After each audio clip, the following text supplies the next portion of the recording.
Hey, today we're going to look at the SketchPlus Drawing Walls tool to create 3D models from 2D CAD geometry.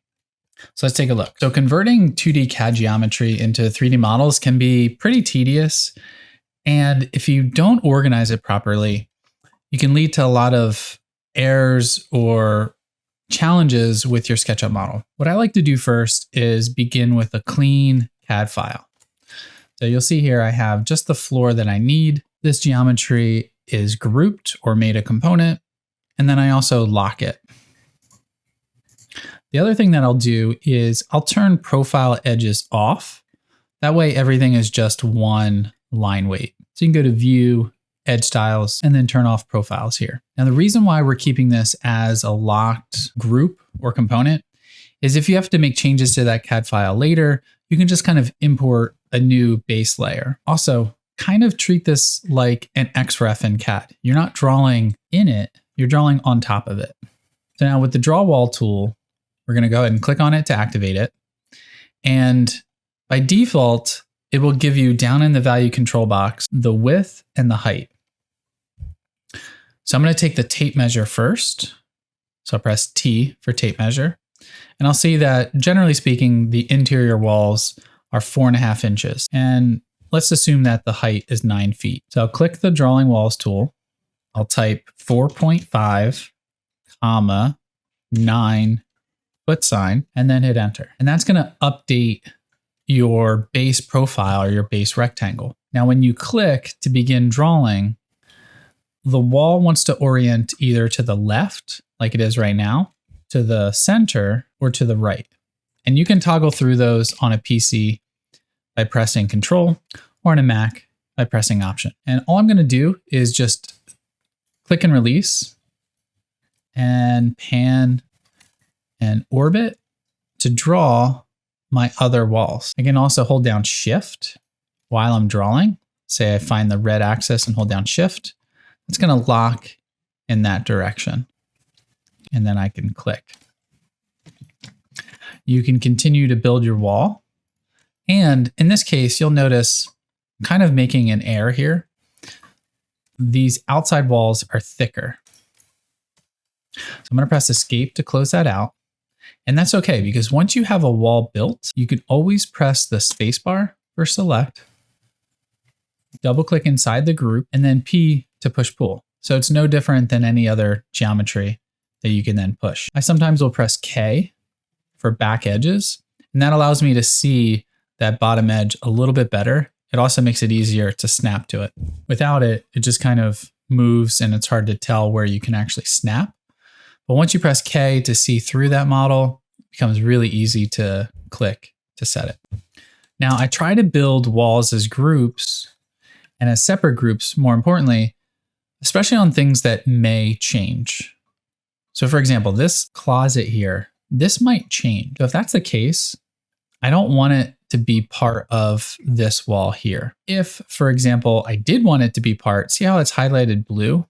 What that will do is when I click to begin building this new wall, and then I click to end where it's highlighting blue as well, that actually merges the faces. So that merges this. It doesn't create a break or a separate group there. So that's good in instances where nothing's changing and you're just kind of building it to build it. But what if you're doing renovation work and this might change? Might get longer, might get shorter, maybe we're not sure yet. So in that case, when you click the wall tool, hold down Alt, and Alt will disable joining to walls for any of the geometry that you have. So you're gonna press it at the beginning. And then once you get here, you wanna also hold down Alt and then click, and then you can let go of Alt. So Alt, you wanna hold down, Control or Option is a toggle, so that's a click and release. And then I can press Escape here to finish this, because this still thinks it's building a wall. So I'll press Escape. I'll then press Spacebar for select. And now I have this little piece that's separate from the rest of the house. And this is really a nice, clean way of modeling, particularly in renovation work, because there's certainly walls that are gonna change and adjust. And half the time in SketchUp, it's just a matter of knowing which wall or anticipating which wall might change for the client. So you might do something like that. If you find that you want to combine these two later on, remember you can always bring up the solid tools,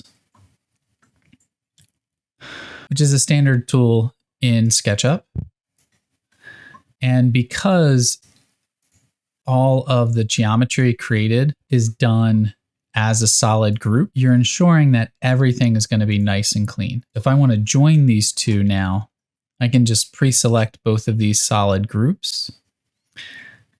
And then I can do outer shell, and that's going to merge those two together. So usually I try to keep things separate that I know are going to change, or a lot of times I'll do exterior separate from interior walls because your exterior might extend up further, your interior might lower depending on your soffits, and it just kind of keeps the model a little bit cleaner in that respect. Another little tip is you can use this tool not only as a wall tool, but you could also pretend it's a baseboard tool. So let's say I need a baseboard of a 1/2 inch. So I'll type in 0.5, comma, 4, and then I'll hit enter. I'm going to scroll in, and I want to make sure it doesn't align to the existing wall, which we're okay here. But if I had to press Alt, I would here too. And then I can click and release. And now I can just kind of move around from position to position. Here I'll hold down Alt so I can disable that. And then once I get to the door here, I'm going to press K. I'm also going to hold down Alt, and I can end this baseboard right here. Now, ideally, I would probably create the door openings first before creating the baseboard, but really just to kind of show you how you can also think about this wall tool, just another way that you can leverage it to build. If you need something more complicated, you probably want to use something like Profile Builder. So I hope you found this tutorial on the Draw Walls tool within SketchPlus useful. Be sure to subscribe to mind.sight.studios channel for more tips and tricks. You can also visit our website to find other extensions like SketchPlus, Profile Builder, and Placemaker. Continue your SketchUp journey by watching one of our videos here on the right to learn more about what we offer. Thanks, and we'll see you next time.